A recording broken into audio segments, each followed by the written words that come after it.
Сәлем достар, менің есімім Асхат, және бұл Spy каналы. Бұл каналда менің басты мақсатым сіздерге онлайн сатып алуды жәрдемдесу. Бүгінгі видео Керхер мойкасынан қосымша көбік аппараты, то есть көбік шығаратын контейнер жайында, және сол көбікті толтыратын сабын жайлы, су сабын. Былтыр мен пандемия кезінде барлық мойкалар жауап болған кезде Керхер мойкасын сатып алған болатынмын. Керхер мойкасының өзінің жалпы көбік шығаратын аппараты бар, бірақ маған ол ұнаған жоқ, яғни ол қанағаттанарлық емес. Сондықтан да мен бүгінгі видеода осы көбік генератор жайында, және де Керхермен бір жыл опыт, яғни бір жыл қалай жұмыс жасадым, соны жөнінде айтатын боламын. Бұл көбік генераторының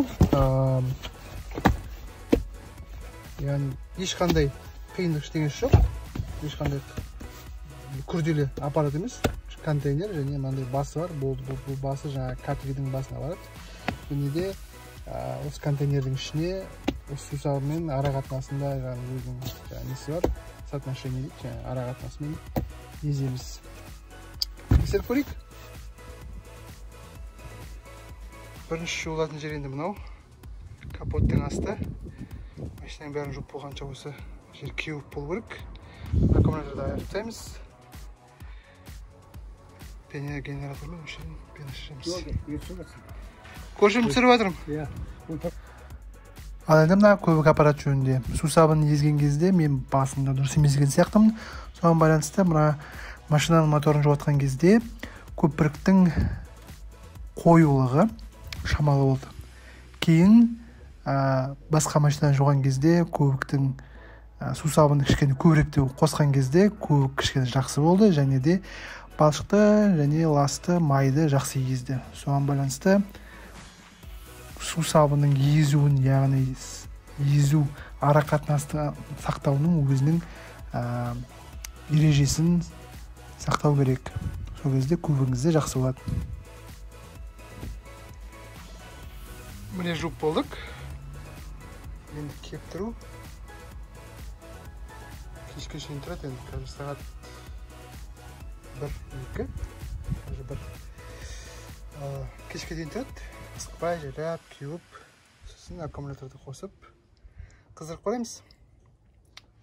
Енді осыдан кейін сыртын жуамыз. Ал енді Керхер аппарат жөнінде. Керхер аппаратын мен бір жыл бұрын алған болатынмын. Ол кезде мойкалардың бәрі жабық болды. Қазір мойкалар ашық. Оған қоса мен пәтер үйде тұратын болғандықтан бұл аппаратты қолдану шамалы ыңғайсыз. Жер үй болса мүмкін қолдануға болатын еді. Жалпы өте жақсы аппарат. Бірақ пәтерде тұратын болсаңыздар қолдану қиын. Ал енді қорытындылап кететін болсақ, Керхер аппаратын бір жыл қолданыс барысында мен бұл аппараттың көп кемшілігін байқамадым. Қосымша бұл Керхер аппаратына біздің Атырауда және Каспий магазинінде аксессуарлар өте көп.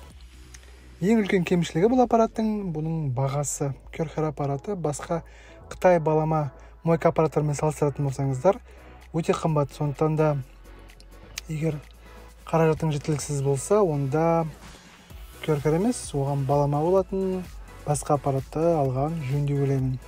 Бүгінше осы. Сонымен қарағандарыңызға рахмет. Сау болыңыздар. Каналға жазылуға ұмытпаңыздар.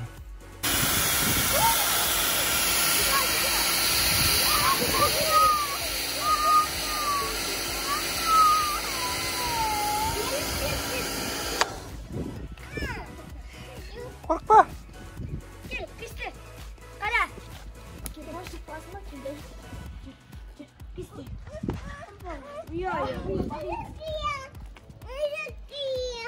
Korkma.